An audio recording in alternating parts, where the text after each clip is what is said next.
Marcel presents Hasho, powered by Dabur Meswak, Season 4, co-sponsored by Mumtaz Herbal. শুরু হচ্ছে আজকের দ্বিতীয় পর্ব, কিন্তু পারফরমেন্সের ক্ষেত্রে এটাই হচ্ছে প্রথম। তার আগে আপনাদের সাথে আবারও পরিচয় করিয়ে দিচ্ছি আমাদের সম্মানিত জাজেসদের সাথে। আমাদের সাথে আছেন আমাদের প্রিয় মানুষ, আমাদের প্রিয় কথাশিল্পী মাজহারুল ইসলাম। জি হ্যাঁ ভাই, আপনাদের বিনোদন বন্ধু আমি মাজহারুল ইসলাম হাসোতে আবারও এসে গেলাম আপনাদের বিচারক হিসেবে, আমার পার্টিসিপেন্টদের বিচারক হিসেবে। আমি জানি না কি বিচার করব, কিন্তু ওদেরকে এক একটা চেহারা দেখে মনে হচ্ছে সব ধেনু মরিচ। আছেন আমাদের মাজহারুল ইসলাম এবং সাথে আছেন আমাদের বাপ রে বাপ, ওয়ান অ্যান্ড ওনলি সবেধন নীলমণি, হৃদয়ের ডাক্তার, নাম তার Nipun Akhtar. Excuse me. You are excuse. না না, আপনি আমাকে প্রথম এপিসোড থেকে বলে যাচ্ছেন রোমান্টিক মিউজিক দিতে, হৃদয়ের ডাক্তার মানে কি? মানে কি, আপনি কি চাচ্ছেন? ওকে, এটা নিয়ে পরে কথা হবে। ওকে, আমরা পরে কথা বলবো। তারপর আমরা চাইবো যে অন্তত আবহ দিয়ে কোনো রোমান্টিকতা তৈরি করা যায় কিনা। আমাদের সাথে আছেন আমাদের আরেকজন অন্যতম বিশ্ব নন্দিত জাদু শিল্পী, আমাদের প্রিয় জাজেসদের অন্যতম জাজেস জুয়েল আইচ। ধন্যবাদ। আসলে এখানে আমি বিচারক যতখানি, তার চেয়ে বেশি হচ্ছে উপভোগ করতে এসেছি, প্রদর্শক না। আমি দর্শনার্থী হিসেবে এসেছি, কারণ অনুষ্ঠানটা আমার খুব পছন্দের। এত বড় একজন জাদু শিল্পী যখন বলেন যে অনুষ্ঠানটি ওনার অনেক পছন্দের, তার মানে জাদু দিয়েও অনুষ্ঠানটিকে কোনোভাবে খারাপ লাগাতে পারেননি এবং পারবেনও না, বরং আজকে ওনার জাদুকরী কৌশলে এই প্রোগ্রামটিকে আরো আরো অনেক বেশি প্রাণময় করে তুলবেন। আমাদের সাথে আছেন সেই আবহ তৈরি করার জন্য যারা আছেন, আমাদের রাবার ব্যান্ড আছেন, আমাদের পার্টিসিপেন্টরা এবং আমাদের গ্রোমাররাও থাকবেন। তারা এখন নানা চিপা চাপায় আছেন, নানা প্রয়োজনে, কিন্তু আলটিমেটলি তারা এখানেই থাকবেন। এখানে যারা পারফরমেন্স করবেন, যারা ভালো করবেন, তাদের জন্য নানা নানা নানা নানা রকমের পুরস্কার আছে। সেই পুরস্কারগুলো হচ্ছে: প্রথম পুরস্কার 1 লক্ষ টাকা ও একটি 55 ইঞ্চি এলইডি মার্সেল টেলিভিশন। দ্বিতীয় পুরস্কার 50,000 টাকা ও একটি 42 ইঞ্চি এলইডি মার্সেল টেলিভিশন। তৃতীয় পুরস্কার 25,000 টাকা ও একটি 32 ইঞ্চি এলইডি মার্সেল টেলিভিশন। শুধু যে 3 জন পুরস্কার পাবে তা কিন্তু নয়, বাকি যে 7 জন আছেন, সেরা 7 জন থাকবেন, তারা প্রত্যেকে পাবে মার্সেলের পক্ষ থেকে একটি কি ঠান্ডা পানি খাওয়ার জন্য রেফ্রিজারেটর। এছাড়াও প্রতি পর্বের সেরা পারফর্মার পাবে 5,000 টাকার একটি প্রাইজ মানি। এখানেই শেষ নয়, চ্যাম্পিয়ন এবং প্রথম রানার আপ পাবে মার্সেল অ্যাক্টিভেশন প্রোগ্রামে অংশ নেওয়ার সুযোগ। আর যারা এলিমিনেট হবে তাদের প্রত্যেকের জন্য থাকছে মার্সেলের পক্ষ থেকে আকর্ষণীয় হোম অ্যাপ্লায়েন্স। এবার হচ্ছে পারফরমেন্সের পালা। তার আগে আমাদের এখানে সম্মানিত একজন জাদুশিল্পী আছেন, তাকে আমি উনি তো আসলে জাদু দেখান, আমাদেরকে একদম মুগ্ধ করে রাখেন। উনি ওনার মিষ্টি কথায়, উনি মিষ্টি বাচনে, উনি যেভাবে ম্যাজিকগুলো দেখান অবিশ্বাস্য মনে হয়। তা আমি ওনাকে একটা ম্যাজিক নিয়ে একটা গল্প শোনাতে চাই। শোনাতে পারি? নিশ্চয়ই। দুই বন্ধু দোকানে গেছে। এক বন্ধু 3টা চকলেট দোকান থেকে চুরি করে নিয়ে চলে এসেছে। এক বন্ধু আরেক বন্ধুকে বলছে, যিনি চুরি করেছেন, যে দোস্ত এটা জাদু দেখছিস? বলছে কি জাদু? দোকান থেকে 3টা চকলেট আমি নিয়ে আসলাম পকেটে, দোকানদার টের পায় নাই।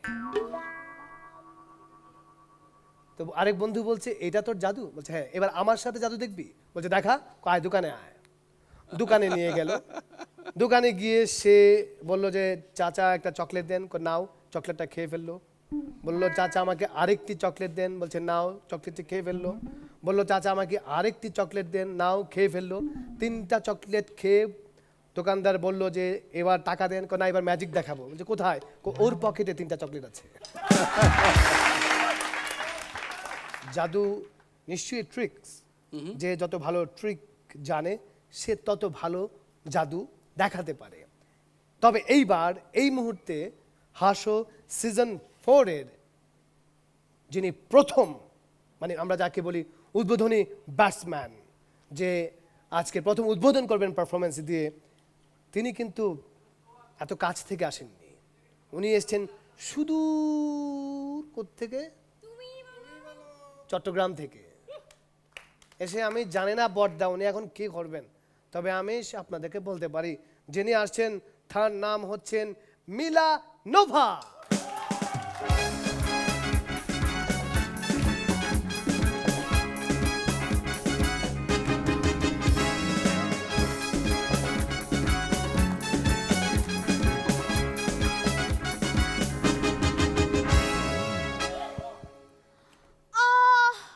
কি ভাবছেন আমার তাতে ব্যথা?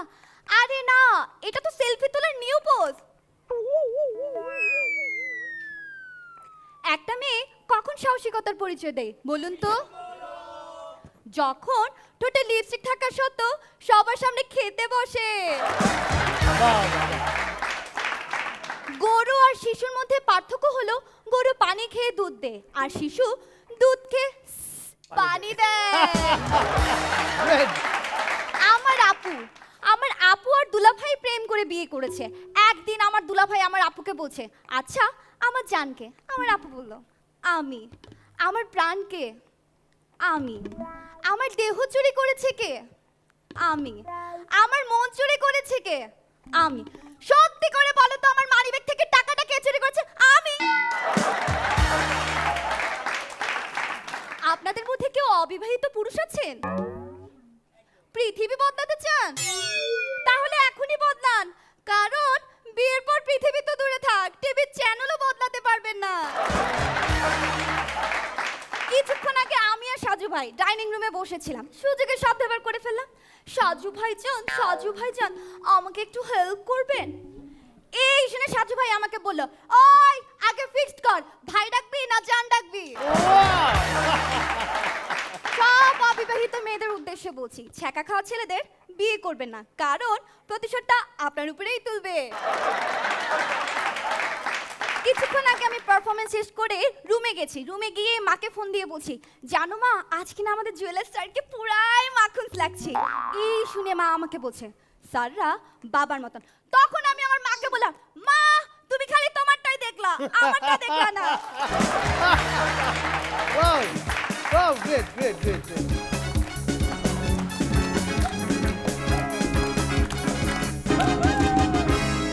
সবসময় আমরা বলি যে উদ্বোধনী ব্যাটসম্যান যদি ঠিকমতো ব্যাটিং করতে পারে তাহলে বাকি খেলোয়াড়দের আর কোনো সেরকম দায়িত্ব থাকে না, ওরা শুধু পিটিয়ে গেলেই হয়। তো নোভা, মিলা নোভা, দুটো নাম একসাথে, ভালো লাগলো। এবং নোভা, আমার মনে হয় তুমি আমাকে ভাই জান ডাকতে পারো, তাহলে প্রয়োজন অনুসারে আমরা যে কোনো একটা জিনিস কেটে নিতে পারি। জুয়েল দা আপনার কাছে শুনতে চাই ওর পারফরম্যান্স। জবাব নেই, এত সুন্দর। তুমি আশা থেকে আমি লক্ষ্য করেছি তোমার প্রতিটি অঙ্গ, প্রতিটি শরীরের পা থেকে মাথা পর্যন্ত কথা বলে। তুমি শুধুমাত্র বাচিক শিল্পী না, হাত পা আঙ্গিকেও শরীর, অনেক। হ্যাঁ মানে পুরোটা। এবং তুমি জানো যে কেমন করে আস্তে আস্তে অ্যাসেন্ড করতে হয়, কি করে হিমালয়ে উঠতে উঠতে উঠতে এভারেস্টে যেতে হয়। সবচেয়ে পাওয়ারফুল তোমার যে শক্তিশালী যে যোগটা সেটা কখন বলতে হবে সেটা তুমি জানো, অর্থাৎ শেষে বলতে হবে, এবং তাই তুমি করেছো। ধন্যবাদ। Thank you. তার একটা সাহসী যোগ ছিল যে মেয়েরা কখন তার সাহসের পরিচয় দেয়। আমি একটু ভয় পেয়ে গিয়েছিলাম। যাই হোক, সেটাকে তুমি যথেষ্ট ব্যালেন্স করে খাওয়ার উপর দিয়ে চলে গেছো। Thank you. এই মুহূর্তে আমি সরি নিপুণ, আমার এই মুহূর্তে আর রোমান্টিকতা কাজ করছে না নিপুণের দিকে তাকিয়ে। যাই হোক নিপুণ, আমরা শুনতে চাই ওর পারফরমেন্সের ব্যাপারে। আসলে একটা মানুষ শুধু জোকস বলবে, তোমার আসলে মেন্টালিটিটা এমন ছিল না যে হ্যাঁ আমি একটা জোকসই তো বলবো। সেটার সাথে সাথে তোমার পারফরমেন্স খুব ভালো ছিল, জোকস অসম্ভব ভালো ছিল, তোমার বাচনভঙ্গি খুবই ভালো ছিল, এবং তোমার নাচ খুব ভালো। আমার কাছে তো এক্সিলেন্ট। বাহ, থ্যাংক ইউ। এক নারী যখন আরেক নারীর প্রশংসা করে সেটাকে অবশ্যই অবশ্যই অনেক মূল্যবান মনে করতে হবে। মাঝার ভাই, চমৎকারভাবে পারফরমেন্স করলো এবং ফ্লেক্সিবল পারফরমেন্স, মানে বহুরূপী অর্থে যা বোঝা যায় যে একটা অভিনয় পূর্ণাঙ্গ শিল্পী বলতে যা বোঝা যায়, ও শুধু কৌতুক শিল্পী নয়, ও একজন পূর্ণাঙ্গ শিল্পী। নোভা, তোমাকে অনেক ধন্যবাদ। Thank you.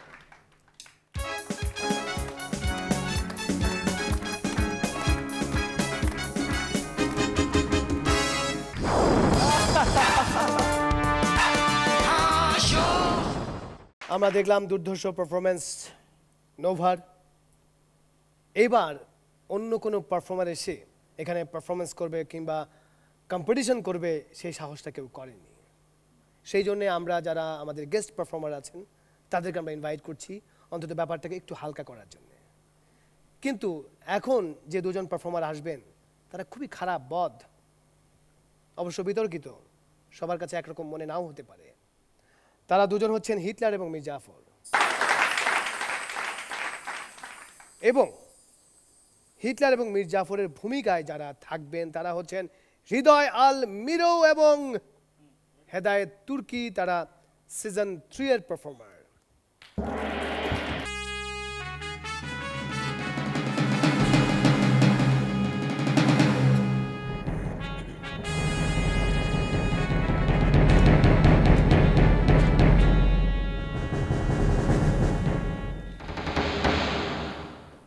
আসসালামু আলাইকুম জাফর চাচা। ওয়ালাইকুম আসসালাম। চাচা, বহুদিনের শখ ছিল তোমার সাথে দেখা করিবার, আজকে দেখা করিয়া খুব ভালো লাগিতেছে। তোমার তো দেখে এখনো হিটলারি বুদ্ধি যায়নি। আমি তোমার বাবার বাবার বাবার বয়সী মানুষ, আর তুমি শুধুমাত্র আমাকে জাফর চাচা বললে। শুধুমাত্র জাফর চাচা বললে কি এই উপমহাদেশের মানুষ আমাকে চিনে? তুমি পৃথিবীর যে কোনো প্রান্তে গিয়ে শুধু আমার নাম বলবা, মীর জাফর আলী খান, তাহলে সবাই এক নামে চিনবে। তো ভালো কথা। তা হিটলু, তুমি হঠাৎ করে বাংলাদেশে কেন? চাচা, এইখানে একটা সংশোধন রয়েছে। আমাকে হিটলু বলে ডাকলে কেমন জানি লাগে। আমাকে হিটলু বলে ডাকলে আমার নামের ওয়েট কিংবা মহত্ব থাকে না, সুতরাং আমাকে হিটলার বলে খুব খুশি হইতাম। তুমি হয়তো জানো না, আমাদের এই উপমহাদেশে যাদের নাম অনেক বড় থাকে আমরা তাদেরকে আদর করে সংক্ষিপ্ত নামে ডাকি। তবে ভাতিজা, আমি একটা সংবাদ পেলাম, মৃত্যুর আগ পর্যন্ত নাকি তোমার পকেটে সবসময় আমার ছবি রাখতে। চাচা, আমি সারা দুনিয়া ঘুরিয়া বেরিয়েছি, সারা দুনিয়া ঘুরিয়া বেরিয়ে বুঝতে পারিয়াছি তোমার মতো বেঈমান এই দুনিয়ায় একটাও নাই। আচ্ছা থাক সেসব কথা। আমি পৃথিবীর যত রাজা বাচ্চা দেখছি তাদের প্রত্যেকেরই বড় বড় গোপ থাকে, কিন্তু তোমাকে দেখলাম নাকের নিচে গোপের নাম করে কি বস্তু রেখেছো? এটা কি তোমার মনের ভুল নাকি ওই নাপিতের মনের ভুল? চাচা, শিকারি বিড়াল গোফে চেনা যায়। সবাই বলতো হিটলারের লম্বা গোপ কেটে দাও এবং তার শিকার বন্ধ হয়ে যাবে, আর সেই জন্য হিটলার ছোট গোপ রেখে সারা বিশ্বকে শিকার করিয়াছে। তা তুমি হঠাৎ করে বাংলাদেশে কেন এসেছো? উদ্দেশ্যটা একটু বলো। হেই চাচা, এই কথা তো আমি তোমাকে বলতে পারিব না। এই কথা তোমাকে বলে তুমি আমার মতো হিটলারই চাল চালিবে। চাচা, এবার তুমি বলো, তুমি কেন এখানে ঘুরে ঘুরে বেড়াইতেছ? তুমি কি আমাকে এত বোকা পাইছো? তুমি যেহেতু তোমার আসার উদ্দেশ্য বলছো না, আর আমি আমার আসার উদ্দেশ্য বলি, পরে আবার তুমি আমার সাথে মীর জাফরই করার সুযোগ পাও।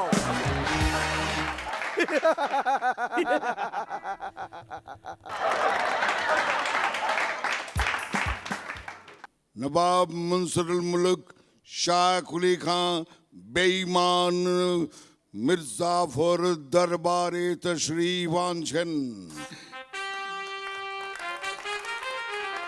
Thank you Hitler, thank you Mirza.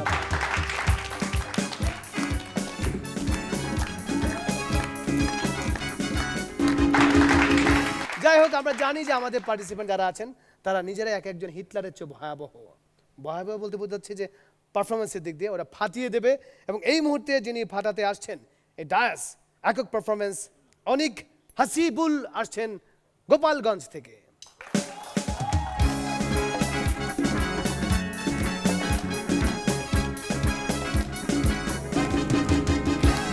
বাহ, এভরিবডি লেটস তালি। তো আমাদের হাসান ভাই মিষ্টির দোকান দিছে, তো আমার সেদিন 4টা মিষ্টি দিয়ে বলতেছে অনেক 4 বছর পূর্তি উপলক্ষে 4টা মিষ্টি খা। আমি বললাম ভাই কিসের 4 বছর পূর্তি? দোকানের। না, মিষ্টির 4 বছর পূর্তি হলো, খা। তো এই হাসান ভাইরে জিজ্ঞেস করলাম ভাই একই মিষ্টি এতদিন ধরে রয়েছে, কখনো খাইতে মন চায় নাই? মনে তো চাইছে রে, কিন্তু তোর মতন পাবলিকের কথা চিন্তা করে আই উপর দিয়ে 4টে রেখে দিছি। তো জুয়েল স্যার কোন ধরনের ম্যাজিক না খাটাইয়া 1000 গরুর মধ্যে থেকে একমাত্র 60টাকে কিভাবে খুঁজে বের করবেন? প্রত্যেকটা গরুর দুধ দোয়ানোর চেষ্টা করুন, যেটা খালিদ বার মতন মুসকে এসে দেবে, ওটাই সার। তো একটা মেয়ে যখন প্রেগনেন্ট তখন তার প্রত্যেকটা বান্ধবী তার পেটে একটা টোক্কা দেয়, বলে কংগ্রাচুলেশন। কিন্তু নিপুণ আপু বিশ্বাস করেন কেউ তার হাজবেন্ডের একটা টোক্কা দিয়ে বলে না ওয়েল ডান। এর থেকে আমরা কি বুঝলাম? পরিশ্রমটা কেউ দেখবে না বস, রেজাল্টটাই আসল। তো সেদিন নিপুণ আপু আর নিপুণ আপুর স্বামীর মধ্যে তুমুল ঝগড়া চলতেছে। ঝগড়ার সাবজেক্ট হইতেছে নিপুণ আপুর বান্ধবী বিদেশ থেকে আসতেছে। তো নিপুণ আপু বলতেছে দেখো আমার বান্ধবী বিদেশ থেকে আসতেছে, তারা কিন্তু তোমার কিছু একটা গিফট দিতেই হবে। তো নিপুণ আপুর স্বামী বলতেছে আচ্ছা ঠিক আছে আমরা তাকে একটা মিউজিক সিস্টেম গিফট করি। না, ও ব্যস্ত মানুষ, গান শোনার সময় কোথায়? আচ্ছা ঠিক আছে তাকে বরং একটা পুতুল গিফট করি। না, ও ব্যস্ত মানুষ, পুতুল নিয়ে খেলা করার সময় কোথায়? তুমি একটা কাজ করো, মার্কেটে যাও, গিয়ে ওর জন্য একটা শাড়ি কিনে নিয়ে আসো। আচ্ছা তো তোমার বান্ধবীর বাচ্চা কাচ্চা কটা? বেশি না, 20টা ছেলে 5টা মেয়ে। ব্যস্ত মানুষ, শাড়ি পরার সময় কোথায়?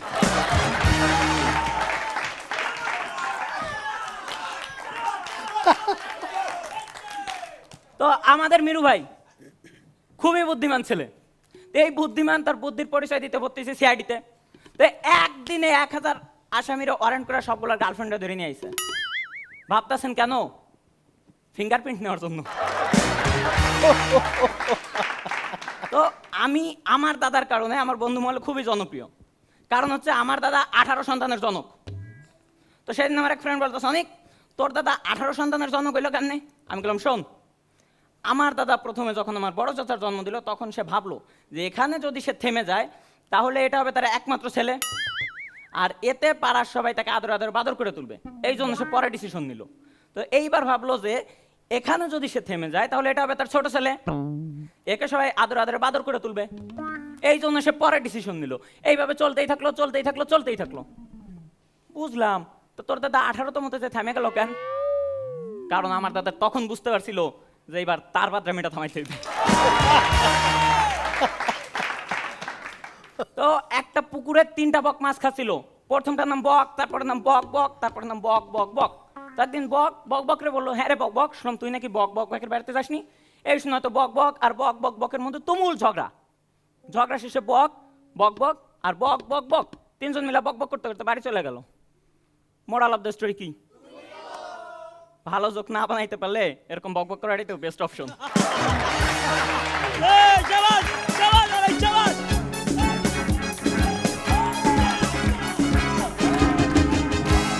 ফাটাফাটি, ভেরি গুড।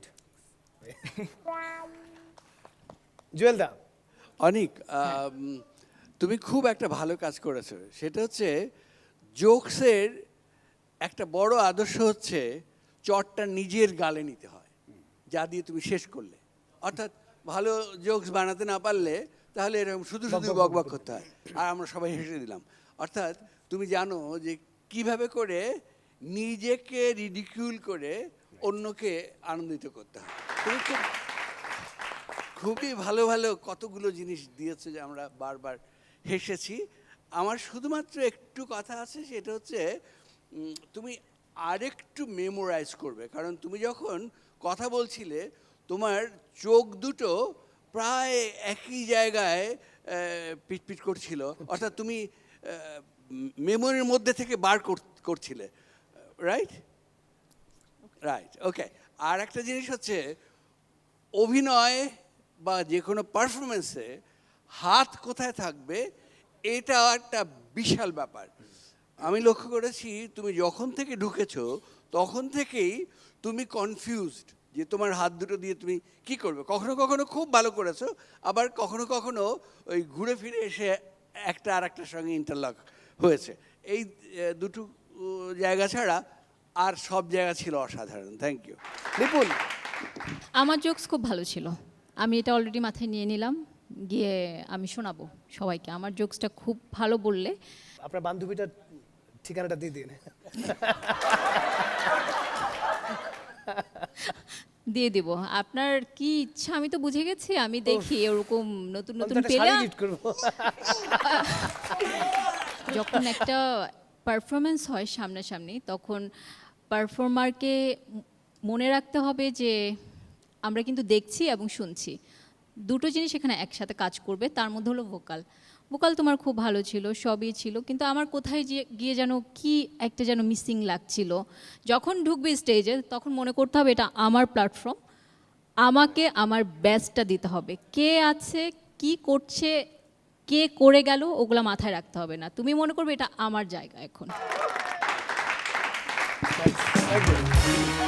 নিপুণের কথার রেশ ধরে আমি বলতে চাই যে অডিও এবং ভিডিও মাঝে মধ্যে মিস করে গেছে, সিঙ্ক করেনি।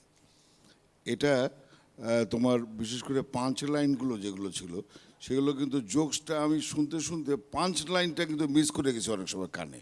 পারফরমেন্সটা পরিচ্ছন্ন করলে হয় কি, জোকসটার মধ্যে মজাটা তুমি দিতে খুব তাড়াহুড়া করেছো আর কি। এই তাড়াহুড়োটা করবে না আগামীতে, তাহলে তুমি কিন্তু সব দিক দিয়েই যোগ্য। তার কারণ হলো তোমার চেহারাটার মধ্যে যে ইনোসেন্ট ভাব, তার ভিতর দিয়ে যে বুলেটের মতো মালটা বেরিয়ে আসছে, সেটা কিন্তু অনেক দামি ব্যাপার হচ্ছিল। ধন্যবাদ তোমাকে। অনেক থ্যাংক ইউ, অনেক কথা হচ্ছে। ওকে, থ্যাংক ইউ।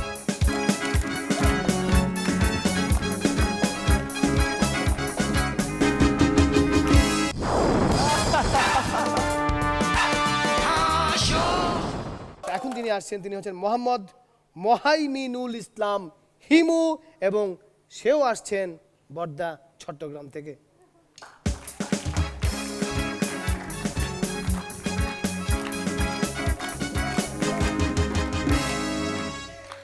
তো ভাই, আমার হাতের লেখা এতটাই খারাপ যে সেই দিন ডিপার্টমেন্টে বসে মোবাইলে ওয়াইফাই এর পাসওয়ার্ডটা টাইপ করতে যাব, পাশ থেকে বন্ধু মোবাইলটা হাতে নিয়ে বলে, দে আমি টাইপ করে দিই। তোর হাতের লেখার যে অবস্থা, রাউটার পাসওয়ার্ড নেবে না। তো ভাই, এই নিজের ভিতর যতবারই মুগ্ধতা নিয়ে তাকিয়েছি অবাক হয়ে গেছি। কেন বলতে পারবেন? কারণ এর ভিতরে অবাক হওয়ার মতো কিছুই নাই। তো ভাই, অনেক ভাই হলো, এবার একটা আপু, নিপুণ আপু, এই পৃথিবীতে মেয়েদের মতো বুদ্ধিমান আবিষ্কারক আর একটিও নেই। কেন বলতে পারবেন? তুমি বলো। কারণ দোকানের খালি চকলেট চুইংগামের বয়মগুলাতে যে পরবর্তীতে হলুদের গুঁড়া, মরিচের গুঁড়া, দুধের গুঁড়া, চিনি, লবণ রাখা যায়, এই বুদ্ধিটা প্রথম মেয়েদের মাথাতেই আসছিল। তো ভাই, এই পৃথিবীতে আপনার কাছে কেউ যদি এসে দার্শনিকের মতো বলে যে আমি বৃষ্টিতে কাঁদতে পছন্দ করি, কারণ বৃষ্টিতে কাঁদলে লোকজন আমার চোখের পানি দেখতে পাবে না, সেই সকল লোকের কথা মোটেও বিশ্বাস করবেন না। কেন বলতে পারবেন? তুমি বলো। কারণ এই সকল লোকগুলাই ছোটকালে সুইমিং পুলে গোসল করতে যা পানি বাড়াইয়া দিয়ে আসতো। তো ভাই, এই স্কুল, কলেজ আর ভার্সিটি জীবনে যেই পরিমাণে হাই বেঞ্চ আর লো বেঞ্চের উপর লেখালেখি করছি, তার অর্ধেকও যদি আজকে পরীক্ষার খাতায় লিখতে পারতাম আমি অনেক উপরে থাকতাম। তো ভাই, এই পৃথিবীতে কলম্বাস আমেরিকা আবিষ্কার করে ফেললো, স্টিভ জবস আইফোন আবিষ্কার করে ফেললো, কিন্তু এখন পর্যন্ত কেউ ইংলিশ কমোডের সাথে কিভাবে বদনা ব্যবহার করতে হয় এই রহস্যের সমাধান করতে পারে নাই। তো ভাই, সেই দিন আমাদের হাসান ভাইয়ের সাথে হঠাৎ দেখা। হাসান ভাইকে আমি গিয়ে বললাম, হাসান ভাই, আচ্ছা একটা মানুষ কি কখনো গাধারে বিয়ে করতে পারে? হাসান ভাই শুনে বলল, ধুর, অসম্ভব, মানুষ আবার গাধারে বিয়ে করতে পারে নাকি? এই শুনে আমি বললাম, তো ভাই আপনার বউ এই কথাটা বুঝলো না কেন? ধন্যবাদ।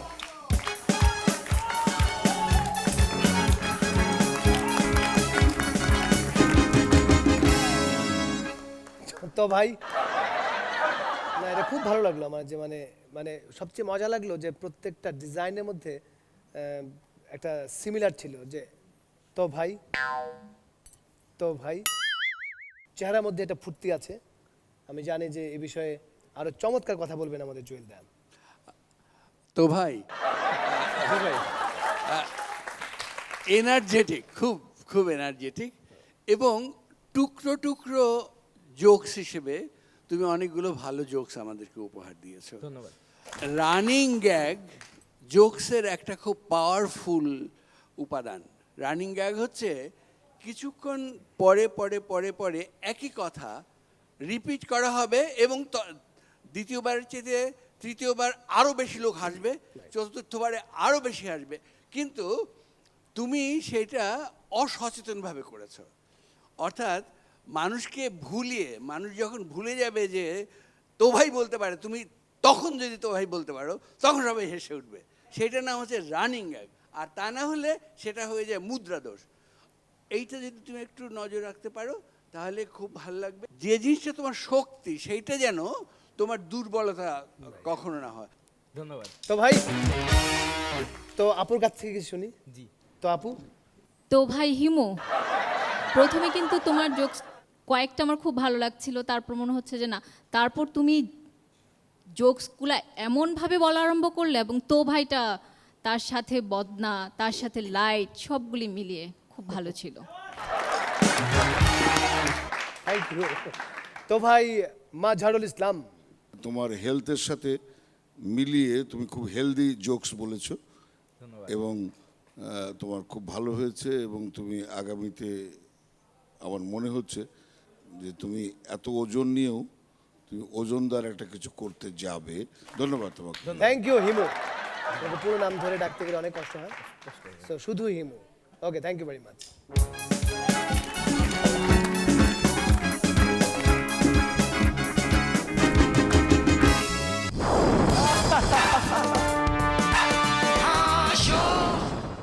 জমে গেছে পারফরমেন্স, জমে গেছে বিচারকদের কমেন্টস, জমে গেছে গেস্ট পারফর্মারদের পারফরমেন্স। তবে আজকের এই এপিসোডের পারফরমেন্স নিয়ে আমার একটি কথা, সেটি হচ্ছে খাজনার চেয়ে বাজনা বেশি। কারণ আজকে আমাদের পার্টিসিপেন্টের চেয়ে গেস্ট পারফর্মার বেশি। এইবারে আসছেন নোবেল পুরস্কার দলীয় পারফরমেন্স, আসছেন তামজিদ রনি, আসছেন তারেক মাহমুদ, এবং আসছেন আব্দুল্লাহ আল নোমান।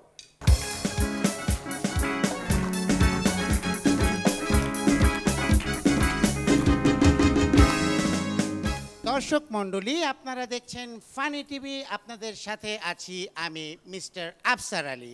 আমরা খবর পেয়ে জানতে পেরেছি সুইডেনের নোবেল কমিটির অফিস ভাড়া না দেওয়ার কারণে তার বাড়িওয়ালা সেই অফিসে তালা লাগিয়ে দিয়েছে, যে কারণে এবছর নোবেল পুরস্কার বিতরণের জন্য আমাদের হাসর মঞ্চকে নির্ধারণ করা হয়েছে। আজকে কিছুক্ষণের মধ্যেই এই মঞ্চে নোবেল পুরস্কার বিতরণের জন্য উপস্থিত থাকবেন নোবেল কমিটির সম্মানিত চেয়ারম্যান মরহুম আলফ্রেড নোবেল। এই শ্রোতি দর্শক, আমরা এইমাত্র খবর পেয়েছি আলফ্রেড নোবেল আমাদের স্টেজের পেছনে অবস্থান করছে। ভাড়া জটিলতার কারণে রিক্সাওয়ালার সাথে ছোটখাটো তর্কাতর্কির জন্য তিনি এখন আটকে আছেন। দর্শক মণ্ডলী, যে কোনো মুহূর্তেই আমাদের মাঝে উপস্থিত হবেন আলফ্রেড নোবেল। আমরা দেখতে পাচ্ছি দর্শক মণ্ডলী, আলফ্রেড নোবেল সশরীরে উপস্থিত হয়েছেন আমাদের অনুষ্ঠানে। আমরা দেখতে পাচ্ছি বলে নোবেল, তুমি এগিয়ে চলো। হা হা হা হা। ভাই আপনার সাথে একটা সেলফি তুলে নিই। কিরে ভাই, আপনার আর আমার ছবি তুললাম, তো থাম্বার উপরে কাওয়ার ছবি উঠলো কেন? অন ক্যামেরা চালু না করলে তার বাপের ছবি উঠবে। ও আচ্ছা আচ্ছা, ঠিক আছে, দাঁড়ান দাঁড়ান। আমরা এখন কথা বলতে যাচ্ছি আলফ্রেড নোবেলের সাথে, প্লিজ। আচ্ছা স্যার, একটা বিষয় জানার ছিল। আমরা তো যতটুকু জানি টাকা পয়সার অভাবে আপনারা অফিসের ভাড়া পর্যন্ত দিতে পারছেন না, যে কারণে পার্কে আপনাদের এই অনুষ্ঠান চালাতে হচ্ছে। এই মিয়া, জানেনই যখন আবার জিগাইলেন কেন? আপনি কোন সময় শুনছেন বিল্ডিং ধসে পড়ে কেউ চাপা পড়ছে? আজ যা জিগাইছে, হ্যালো। আপনার অনুভূতিটা কেমন? এই আমার দেখতে পাইতেছো? কথাটা আবার কই ডিস্টার্ব করছে। এই বিল্ডিং ধসে পড়ে চাপা পড়ছে কেউ, আইসা সাংবাদিকরা জিগাইছে যে আপনার অনুভূতি কেমন, শুনছেন কোথাও? বুঝতে পারছি স্যার, এটা আসলে দুই একবার আমাদের দেশে হয়েছিল। আচ্ছা, এই নিয়ে একটা বিষয় বলতে এটা চাচ্ছিলাম। হচ্ছে নোবেল আর এটা হচ্ছে ড্রামা। এই মিয়া, আমি ড্রামা না, আমি উপস্থাপক। সরেন নোবেল ভাই, তাহলে আমরা একটা কাজ করতে পারি, আমরা আর সময় দেরি না করে আমরা নোবেল পুরস্কার ঘোষণার দিকে কি আগাতে পারি? নোবেল পুরস্কার ঘোষণার দিকে আগুন। এই মিয়া, এই আপনি বলে কি ট্যাগ না ট্যাগ ফেসবুক আইডি চাইছেন না? কে ফেসবুক আইডি দিয়ে করবেন কি আপনি? বা আমি ওই যে এফবিতে ট্যাগ করে দিব ছবিটা। ওই বেটা, ওই তুই একটা চিনোস এই, চিনোস না এই, জানিস এই, বেটা এই, মাঝখান দিয়ে এই, আটকে এই, এই, করবে। এদিকে স্যার, আসো। এগুলারে পাত্তা বামে দেন বামে না, আসো স্যার। আমার। তুমি ট্যাগের কথা বলেছো? আমি তো অনেক আগে ইহকাল ত্যাগ করে চলে গেছি। স্যার, এটা হচ্ছে কান দেখো। ট্যাগ। এই কান্দিস কে? এই কান্দিস কে? আমরা কি পুরস্কার ঘোষণার দিকে যেতে পারি? হ্যাঁ হ্যাঁ, পুরস্কার পুরস্কার হাসর হাসর পুরস্কার না তো? হ্যাঁ, হাসর মঞ্চেই এই নোবেল পুরস্কার হ্যাঁ হ্যাঁ, আয়োজন শুরু করা শুরু হয়। শুরু। আচ্ছা, তাহলে পুরস্কার জাজ। ও জাজ, তিনজন জাজ না? আমি চলে আসছি, আবার জাজেরও দরকার। Sir please. এ পর্যায়ে আমি ঘোষণা করব নোবেল প্রাইজের ঘোষণা, হাসর রেজাল্ট না। অর্থনীতি যেহেতু উইলে ছিল না, তাই অর্থনীতি নোবেল থেকে বাদ। দুনিয়ার সব মানুষ অপদার্থ হয়ে গেছে, সেজন্য পদার্থতে নোবেল বাদ। দুনিয়াতে শান্তি নাই, তাই শান্তিতে নোবেল বাদ। চিকিৎসার অভাবে দুনিয়ার বহু মানুষ মারা যাচ্ছে, তাই চিকিৎসাতে নোবেল বাদ। আগের মতো সাহিত্য মানুষের মনে খোরাক মেটাতে পারে না, তাই সাহিত্যে নোবেল বাদ। বাকি থাকলো রসায়ন। এখন সময়টা হচ্ছে প্রেমের সময়। প্রেমের আরেক নাম কেমিস্ট্রি। সুতরাং কেমিস্ট্রিতে নোবেল পেয়েছে যৌথভাবে। একটু সাউন্ড হবে, ধপ ধপ ধপ। একটা টেনশন মিউজিক হবে, টেনশন। লাইলি মজনু। দর্শক মণ্ডলী, লাইলি মজনু এবছর নোবেল পুরস্কার পেয়েছেন প্রেমে। এই বিজয় কই? বলছি স্যার, বিষয়টা হচ্ছে আপনি তো অনেক আগে পৃথিবী ছেড়েছেন, হ্যাঁ। তো আপনি তো জানেন না লাইলি মজনু তো এই দুনিয়ায় এখন আর নাই, ও তারা ও। অনেক আগে মারা গেছে। এই জন্য লেট লেট লেখছেন। আমি তো জি, মনে জি। করছিলাম লেট করে আসবে। নোবেল পুরস্কার পেতে আসুন। Thank you sir. আপনি তো এখান থেকে একদম সরাসরি আপনার পার্মানেন্ট অ্যাড্রেসেই যাবেন, তো আপনার যাওয়ার পথেই লাইলি মজনুর বাসা আপনি পাবেন। তো যদি যাওয়ার সময় একটু কষ্ট করে এটা লাইলি মজনুর হাতে পৌঁছে দেন, তো গরিবের অনেক উপকার হয়।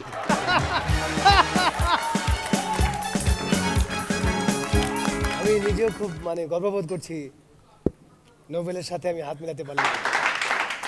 খুবই ভালো লাগলো, খুবই ভালো লাগলো, দুর্দান্ত। এবং আব্দুল্লাহ আল নোমানকে দেখে তো আমার আরো ভালো লাগলো। নোমান, রনি এবং তারিক, Thank you. এখন হচ্ছে আসল খেলা। কারণ অনেক বলেছিল কাজটা বড় নয়, বড় হচ্ছে ফলাফল। এই ফলাফলের জন্যে আমাদের পার্টিসিপেন্টরা অধীর আগ্রহে বসে আছেন।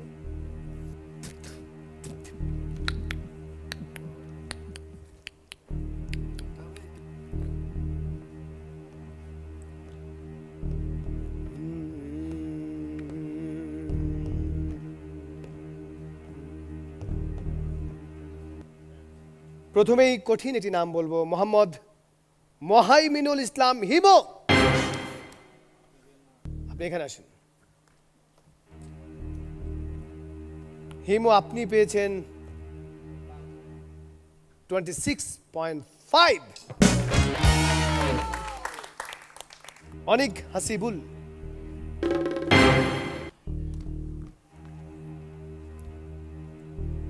এবং আরেকজন আছেন যার নাম নোভা মিলা। আপনি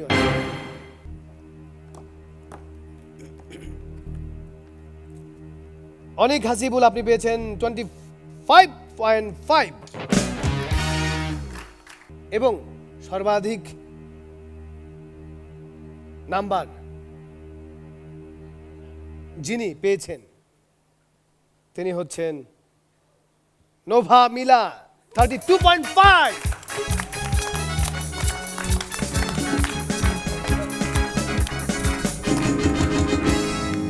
সো আজকের এপিসোডের সেরা পারফর্মার হচ্ছেন নোভা মিলা।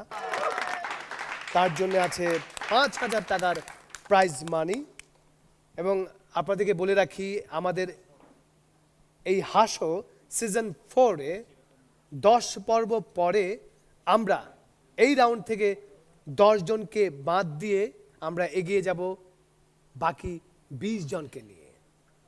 আর আপনারা জানেন বিষের জ্বালা কেমন জ্বালা। এবারে আমি আমাদের বিশ্বনন্দিত জাদুশিল্পী জুয়েল আইচ, জুয়েলদাকে রিকোয়েস্ট করব, অনুরোধ করব নোভা মিলার হাতে 5,000 টাকার চেকটি তুলে দেবার জন্য।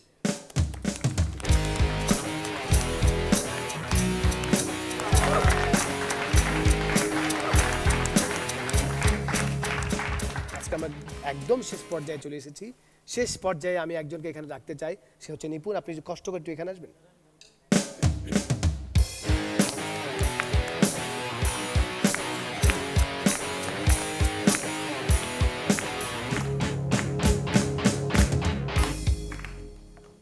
আমরা জানি যে নিপুণের সাথে আমরা অনেকক্ষণ ফান করেছি, আমরা অনেক কিছু ফান করার জন্য এখানে এসেছি আমরা, এবং ফান করব। আমরা এই মুহূর্তে আসলে নিপুণকে নিয়ে কিছু সিরিয়াস কথা বলতে চাই। আমরা এই মুহূর্তে নিপুণকে দেখে যেটা মনে হচ্ছে সেটাই আমরা একটু স্প্রেস করতে চাই দর্শক, এবং স্প্রেস করতে করতে আমরা বাড়ি ফিরে যাব।